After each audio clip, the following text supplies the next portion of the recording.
Okay, welcome to GroofCap number 2.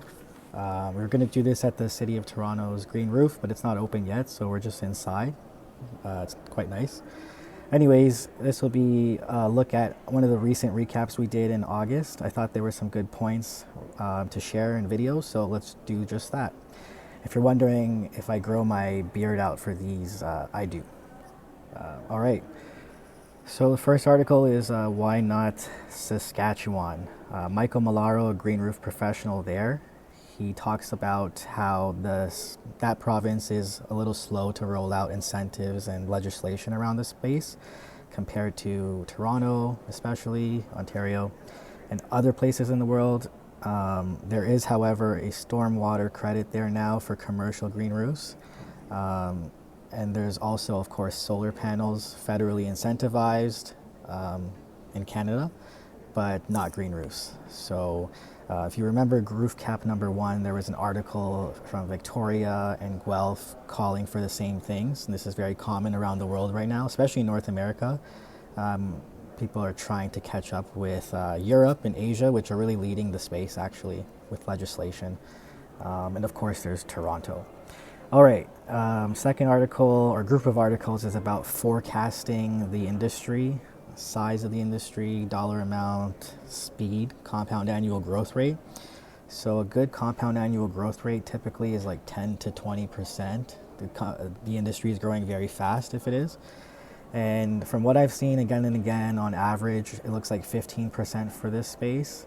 However, there are some nuances. It's believed that COVID caused a dip to about 12% or 15% roughly. That's from an article as recently as August 2023. But then there's another article in October that hikes back up to 15%. And if you actually look at the segmenting, Europe leads with 17%, Asia has 18%, and the commercial application of green roofs leads with like 20%.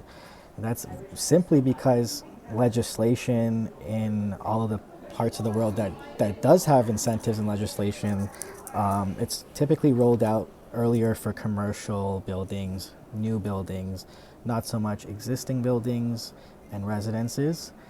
Those are typically rolled out a little later, but slowly but surely. The other thing is they think the industry on average is like $5 billion total. I think that's accurate today, but just given the trend and how it's continuing to grow, I think it's actually as big as the real estate market, at least all the flat roofs. So something to be mindful of there. Third article is from Architectural Digest. So this is a very great look for the industry. 2023, they did a very big piece on the space because it's an undeniable trend, they say. All the benefits that we're typically used to hearing, like they make the building cooler, actually cooler, aesthetically, temperature, the whole list. But what this article does is really shine a light on very high quality examples in the space around the world. So for instance, there's a bunker in Hamburg that really went above and beyond. And it's good to know where the best quality is in the space, so that when you're working on your own project, you know what's possible. And speaking of which, the last article we'll look at is actually about Hyvert. It's a vendor in the UK. They make green walls.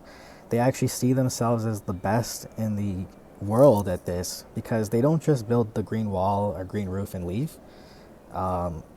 They stick around with sensors and they really measure how much air pollution is reduced, like the PMI, how much carbon is captured, how much noise is reduced, what happens to the temperature.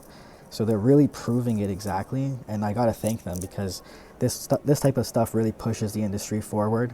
I've met a few vendors and they're all great, but they typically are not asked to stick around, and they don't, beyond just simple maintenance, to really track exactly what's happening on a quantitative level.